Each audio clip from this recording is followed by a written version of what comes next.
हाँ जी, तो आज की इस वीडियो में हम बात करेंगे मठूर माइक्रो फाइनेंस की, जिसका आईपीओ आ चुका है। तो आज की इस वीडियो में हम जानेंगे कि भाई कंपनी का बिजनेस क्या है, किस तरह के इसके रेवेन्यूज दिखते हैं, क्या इसके ग्रे मार्केट प्रीमियम चल रहा है, एंड साथ के साथ ही आपको इसको कंसीडर करना चाहिए या नहीं चाहिए। Just in case you are new है then consider subscribing to the channel. देखिए, सबसे पहली चीज, मठूर माइक्रो फाइनेंस लिमिटेड एक सब्सिडरी है मठूर पप्पचन की, जो कि 1992 में फॉर्म हुई थी कंपनी। अब ये मठूर के नाम आपने बहुत सारे जगह पे सुना होगा। देखिए, मठूर गोल्ड लोन, जब घर में पड़ा है सोना फिर काहे करो ना, ये ऐड भी आता है, ठीक है ना। तो मठूर के नाम से बहुत सारी इनकी सब्सिडरीज चलती हैं, तो कंफ्यूज मत होना। मठूर एक ग्रुप है और मठूर माइक्रो फाइनेंस लिमिटेड ये इनकी सब्सिडरी है। तो फिलहाल जो आईपीओ आया है इसी सब्सिडरी का आया है, ना कि इस पूरे के पूरे ग्रुप का। अभी जो कंपनी है क्या काम करती है, देखिए कंपनी जो है लोन्स देती है, वो भी सिर्फ और सिर्फ वुमेन्स को। अब ये वुमेन्स को किस तरह का लोन देती है और भाई क्यों देती है ये भी जान लेते हैं। वुमेन्स को ये लोन इसलिए देती है ताकि वुमेन जो है अपनी जिंदगी में एम्पावरमेंट ला सके, किसी के ऊपर डिपेंडेंट ना रहे। तो चाहे आप एक ऐसी महिला है जिनको खुद का एक स्टार्टअप करना है, तो उसके लिए छोटा सा लोन चाहिए तो आप इसके पास जा सकती हैं। कई बार ऐसा होता है ना यार कि महिलाओं के पास ना बेसिक चीजें ही नहीं होती हैं, खासकर जो पिछड़ी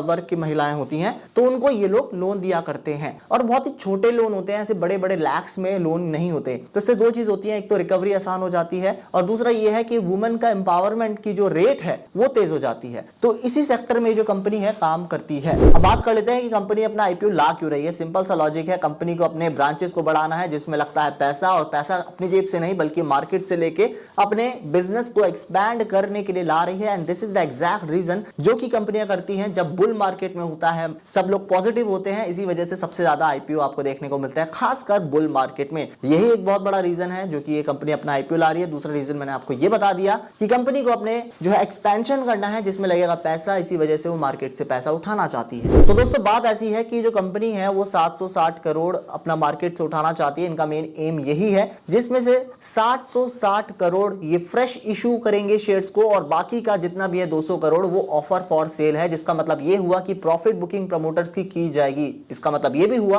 कि वो अपने एग्जिस्टिंग शेयर्स को सेल ऑफ करेंगे, तभी तो प्रॉफिट आएगा ना यार। तो सीधी सी बात ये है कि अपना थोड़ा थोड़ा स्टेक वो लोग हटाएंगे अपने पास से टू रिटेल कैटेगरी। तो यहां पे कुछ की डिटेल्स मैं आपको बता देता हूं कि भाई कब से ओपन होगा, कब क्लोज होगा। तो आईपीओ की डेट ऑलरेडी ओपन हो चुकी है 18 दिसंबर 2023 को, और ये बंद हो जाएगा 20 दिसंबर 2023 को। अब ये लिस्टिंग कहां होगी, लिस्टिंग दोनों जगह पे होगी, एनएसई और बीएसई पे। अब जो प्राइस बैंड रहेगा ना इस पर्टिकुलर कंपनी का, वो रहेगा 277 जो कि लोअर लिमिट है और 291 अपर लिमिट है। मतलब पर शेयर वो डिसाइडिंग फैक्टर होता है ना कि कितना हो सकता है, कितना तक जा सकता है। तो 277 पर शेयर आपको लोअर लिमिट पे देखने को मिलेगा और 291 पर शेयर आपको अपर लिमिट पे देखने को मिलेगा। लॉट साइज की बात करें तो आपको एक लॉट में 51 शेयर्स देखने को मिलेंगे। लॉट साइज की बात उठी है तो आपको एक बार बता देता हूं लॉट साइज की कैटेगरीज कैसी कैसी रहेंगी। रिटेल कैटेगरी से अगर आप अप्लाई करेंगे तो मिनिमम एक लॉट तो लेना ही पड़ेगा, जिसमें आएंगे 51 शेयर, और ये इन्वेस्टमेंट रहेगा आपका मिनिमम 14,841 रुपए का, अगर हम अपर प्राइस बैंड को लेकर चल रहे हैं। रिटेल मैक्स की बात करें तो मैक्सिमम आप कितने लॉट ले सकते हैं, 13 लॉट ले सकते हैं, जिसमें आएंगे 663 शेयर्स। और यहाँ पे जो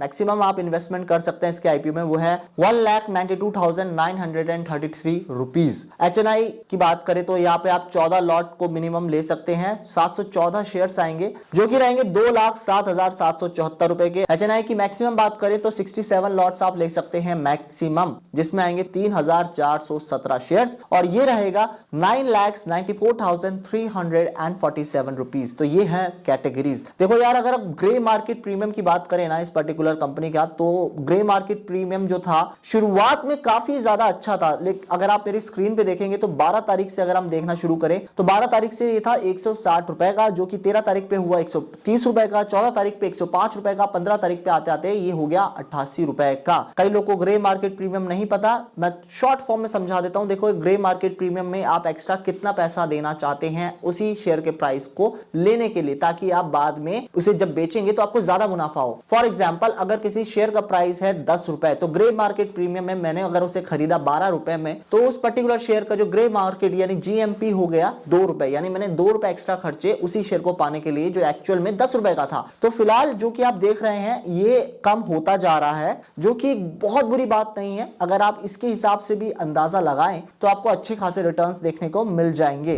तो सीधी सी बात ये है कि अगर हम 130 रुपए का जीएमपी लेके चलें और अगर हम अपर प्राइस बैंड यानी कि जो है 291 रुपीज उसको लेके चलें, तो इसकी जो लिस्टिंग होगी ना एनएसई और बीएसई पे वो होती है 421 रुपए के आसपास की। तो अगर आप ये फिगर्स को लेके चलते हैं तो भी आपके पास 44% का रिटर्न जनरेट हो जाता है। तो ये ब्यूटी होती है, लेकिन ये कोई पत्थर की लकीर नहीं होती यार, इसमें भी बहुत ज्यादा फ्लक्चुएशन होती ही रहती है। मैं बस आपको एक बेसिक सा आइडिया दे रहा हूं कि किस तरह से चीजें काम करती हैं। अच्छा, कई लोग के मन में ये सवाल आता है कि भैया यार ये लोग तो अपने शेयर्स को प्लेज कर रहे हैं, इसका मतलब है कि ये कंपनी छोड़ के भाग रहे हैं क्या? ये तो गलत चीज है, क्योंकि कई सारे गुरुज ने आपके मन में ये डाल दिया कि कंपनी में अगर जब प्रमोटर ही अपने शेयर्स को बेच रहा हो तो वो गलत चीज होती है, लेकिन हर बारी गलत चीज नहीं होती। आपको क्या देखना होता है, सबसे पहले ये देखिए कि प्रमोटर्स के पास कितना ज्यादा शेयर्स हैं उस आईपीओ से पहले, यानी प्री आईपीओ इश्यू होने से पहले उनके पास कितने शेयर्स हैं। तो यहाँ पे इस केस में अगर आप देखेंगे तो देख सकेंगे आपकी प्रमोटर्स के पास आईपीओ आने से पहले 69.08% के शेयर्स हैं, जो अभी हैं इस टाइम में। लेकिन जब ये आईपीओ लिस्ट हो जाएगा उसके बाद कितने इनके पास शेयर्स रहेंगे, वो रहेंगे 55.47। आइडियली अगर 50% से ऊपर आपको प्रमोटर्स की होल्डिंग देखने को मिलती है, वो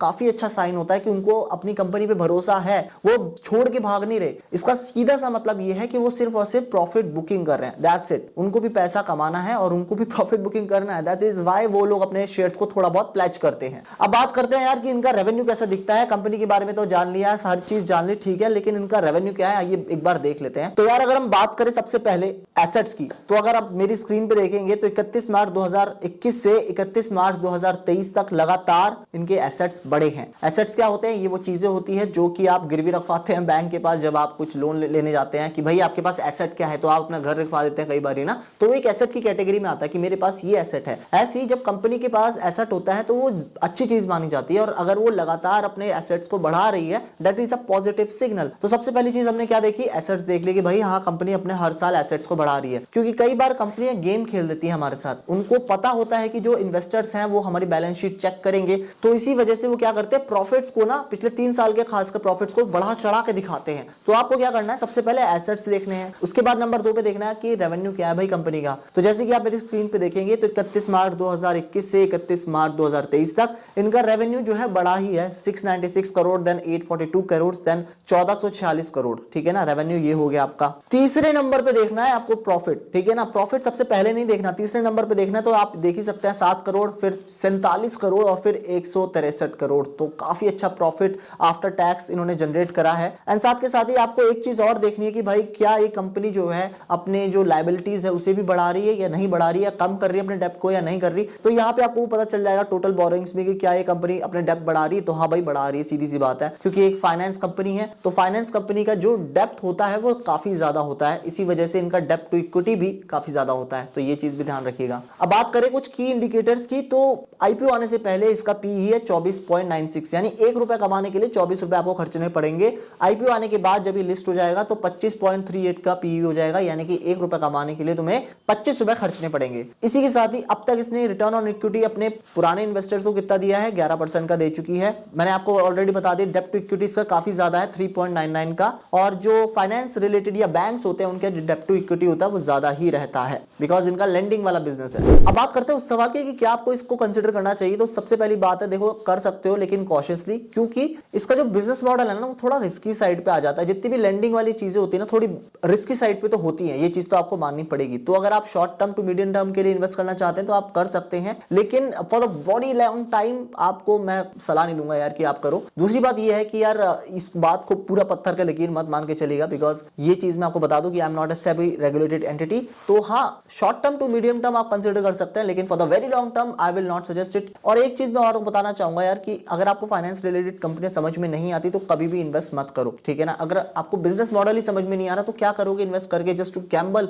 नहीं, ये काम नहीं करना यार आपको। तो मेक श्योर करें कि आपको इनका बिजनेस मॉडल समझना है पहले। मुझे समझ में आता है इसलिए मैं इन्वेस्ट करने वाला हूं, लेकिन अगर आपको नहीं आता तो आप कंप्लीटली अवॉइड भी कर सकते हैं। और आप कमेंट में जरूर बताइएगा कि यार आप इसको कंसिडर कर रहे हैं इसके आईपीओ में जाने के लिए या नहीं कर रहे हैं तो क्यों कर रहे हैं, और कर नहीं रहे तो क्यों नहीं कर रहे, आप अपना रीजन भी बताइएगा ताकि और लोग की मदद हो ना यार। और साथ ही साथ एक बात और, चैनल पे पहली बार आए तो सब्सक्राइब जरूर कर लेना। वीडियो पसंद आए तो do hit the like button and subscribe. मैं मिलता हूं आपको अगली वीडियो में, तब तक के लिए गुड बाय, टेक केयर, जय हिंद।